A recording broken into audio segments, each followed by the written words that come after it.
With Israel fighting for its right to exist, loyal friends from around the world have become more valuable than ever.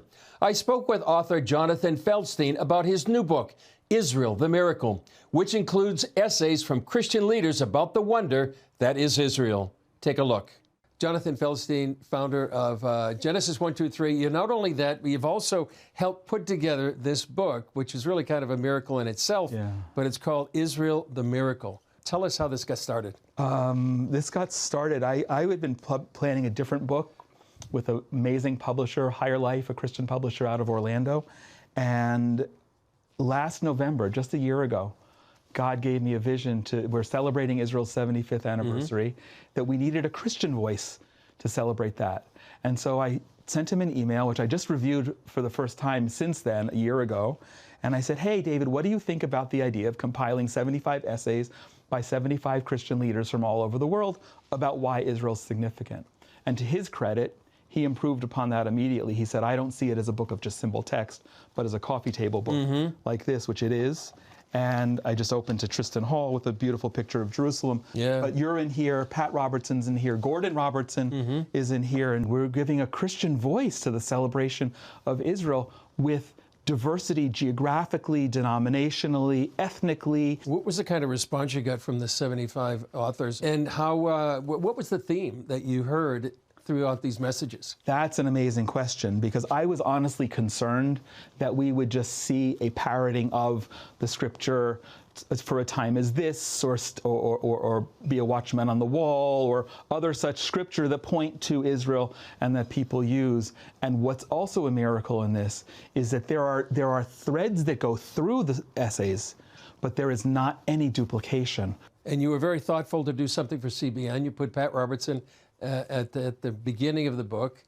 He really was, one of the pioneers of standing with Israel, and he passed away earlier this year. Right, and because normally everything was going to have been alphabetical order, and he would have been Pat Robertson following Gordon Robertson in the book. But when he died, I understood intuitively that there are fewer people in the history on the Christian side of building bridges and standing with Israel than Pat Robertson was, and how could we not honor him and put his essay up front, even ahead of the first one, who begins with an A, and I don't think anyone will have a problem with that, and I think everyone will honor in this respect that we made the right decision. And Pat Robertson's essay, you could open the book and just read his essay and close the book and say, like we say in Hebrew, dayenu, that's enough, because his is so powerful and so intimate. And I don't know if it's a fair or accurate statement, but I believe so, based on when we received it and when he died.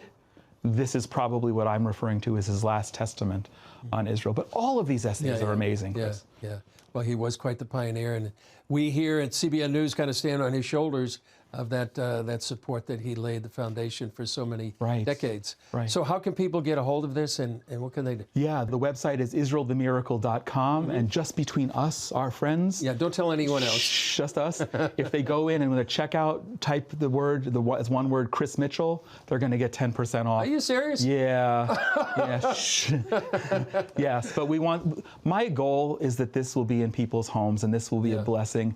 And because we're having a conversation with Israel in the midst of a war, I think that this is even all the more important, and it will be that blessing. So we'll make some money, and the proceeds go to bless Israel, and there's a whole bunch of projects that we fund that are listed in the back of the book, so people can feel good about that.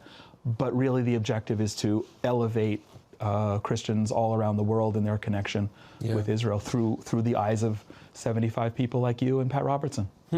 Well, I guess especially now during the war. I mean, this transcends the war we're in now. It transcends really the miracle that has gone on for thousands of years. Very much so. Yeah. And that's why this support. And even if we were to rewind and only had this conversation before October 7th, this is still significant. But the truth is, it's more significant now. I would agree. Jonathan Feldstein, great to be with you. Chris. It's a delight.